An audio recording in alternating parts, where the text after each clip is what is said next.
जितने लड़के कहते हैं ना कि सर मेरे पास पढ़ने के लिए पैसा नहीं है, तो मैम दिल से दुआ देते हैं यार तुम लोग का रिजल्ट हो जाएगा। सच बताते हैं, जिसने संघर्ष किया इस जीवन में उसको ये चीज हो जाता है। बहुत उसके अंदर मेहनत आता है पढ़ने के लिए।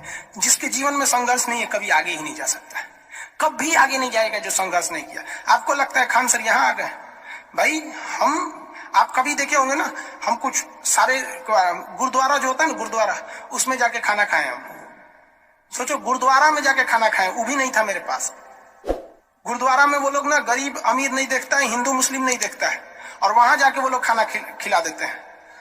अनाथ आश्रम में जाके खाए, इसलिए आज भी अपना चलाते हैं। तो ऐसा नहीं है कि किसी को कामयाबी बना के मिलती है, लेकिन जो इंसान मेहनत करेगा ना उसे कभी कोई आगे बढ़ने से नहीं रोक सकता।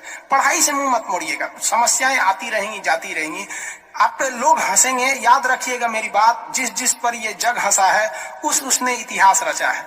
हमारे रिलेशन में बहुत से लोग कहते थे कि क्या ये लड़कवा को पढ़ा रही है, क्या करेगा, पढ़ के कोई राजा महाराजा हो जाता है। एक भेजिए कहीं काम करने के लिए, सऊदी उदी भेज दीजिए। मुस्लिम लोग तो ज्यादातर सऊदी चल जाते हैं, लेकिन मम्मी मेरी नहीं, मम्मी को पथरी था फिर भी नहीं पढ़ा। कहती नहीं बहू तुम पढ़ो ही पढ़ो। आज तो मन नहीं करता उन लोगों से बात करने का, और कहते हैं कि देखो पढ़ाई का मतलब क्या होता है। तो इसलिए हम आपको भी कहते हैं, थोड़ी तकलीफ होगी बाबू, आप गरीब घर के होंगे, मेहनती घर के होंगे, थोड़ी तकलीफ होगी, शायद घर से पैसे कम आते होंगे, लॉकडाउन में और कम आते होंगे, तो आप घबराइएगा नहीं बाबू इससे। लॉकडाउन में यदि आपको तकलीफ बढ़ी है तो आप मेरी बात मानिए, आप खुश हो जाइए, बहुत ज्यादा खुश।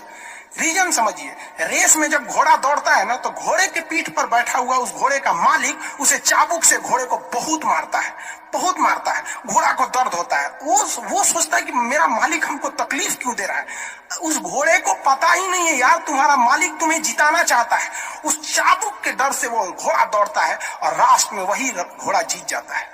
तो याद रखिएगा, आपका मालिक ऊपर वाला है। अगर वो आपको बहुत तकलीफ दे रहा है ना, तो आप उस तकलीफ से घबराइए मत, बल्कि खुश हो जाइए कि आपका मालिक आपको जिताना चाह रहा है। जिस घोड़े को चाबुक नहीं पड़ेगा वो कभी रेस नहीं जीत सकता है। तो जिस इंसान को कभी तकलीफ नहीं देगा भगवान, वो कभी आगे नहीं जा सकता है। वो पत्थर कभी नहीं पूजा जाएगा जिसे छीनी हथौड़ी से तराश कर एक मूर्त की मूर्ति न दी जाएगी यहाँ पर। तो आपके जीवन में अगर तकलीफ नहीं आती है तो आप आगे नहीं बढ़ेंगे। और जिन्हें तकलीफ आती है, गरीबी आती है, समस्याएं देखने को मिलती है, पड़ोसी हंसता है, याद रखिएगा एक दिन वही लोग आपका नाम इज्जत से लेंगे वहां पर। और फिर आप उन लोगों से, खैर आप माफ कर दीजिएगा, सबको माफ कर दीजिएगा। ये बहुत बड़ा अपने आप में बल है। सबसे बड़ा बल नाभिकीय बल होता है, सबसे बड़ा बल, और सबसे कमजोर बल गुरुत्वीय बल होता है। लेकिन हमारे हिसाब से सबसे बड़ा बल होता है कि जब आप गुनाह न किए हो और आपको सजा दिया जा रहा हो, और फिर आप उसे माफ कर दें। कोई आपसे बिना वजह खफा हो जाए और आप उसे माफ कर दे, ये भाई साहब दुनिया का सबसे बड़ा बल है। ये सबके पास नहीं होता है।